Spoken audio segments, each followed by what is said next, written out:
लाइफमा एकचोटि बनाएर खानै पर्ने यो चिकन चटपटे चाहिँ मेरो र मेरो छोरीको फेभरेट चटपटेमा पर्छ।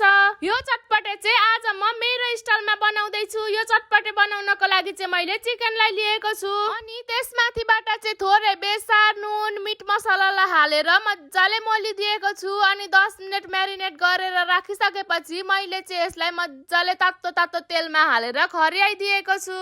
यो खरिँदै गर्दा चाहिँ मैले एउटा बोलमा मसिनो गरी काटेको काँक्रा, टमाटर, धनिया, मसिनो गरी काटेको गाजर, मसिनो गरी काटेको बन्दाकोपी अनि मजाले माथिबाट प्याजलाई हाल्दिसकेपछि मैले बदाम, हरियो मटर, दालमोठ, चाउचाउको मसला, चिकन चटपटे मसला, चुक, अमिलो, नुन र तेललाई हालेर मजाले सबै मसलाहरू लाग्ने गरेर मोलिदिएको छु। यसलाई चाहिँ मजाले मोलिसकेपछि यो चाहिँ खानको लागि रेडी हुन्छ। यो चाहिँ हेर्दै खाउँ खाउँ लाग्ने पनि देखिरहेको थियो अनि मैले चाहिँ बीच-बीचमा चाख्दै पनि गर्दै थिएँ। यो चाहिँ एकदमै मिठो बनेको थियो अनि मैले चाखिसकेपछि मैले मेरो छोरीको लागि पनि लगिदिएँ। उसलाई पनि यो एकदमै मिठो लाग्यो अरे। यो चाहिँ एकदमै मिठो बन्दो रहेछ। तपाईहरु पनि एकचोटि ट्राई गर्नु होला।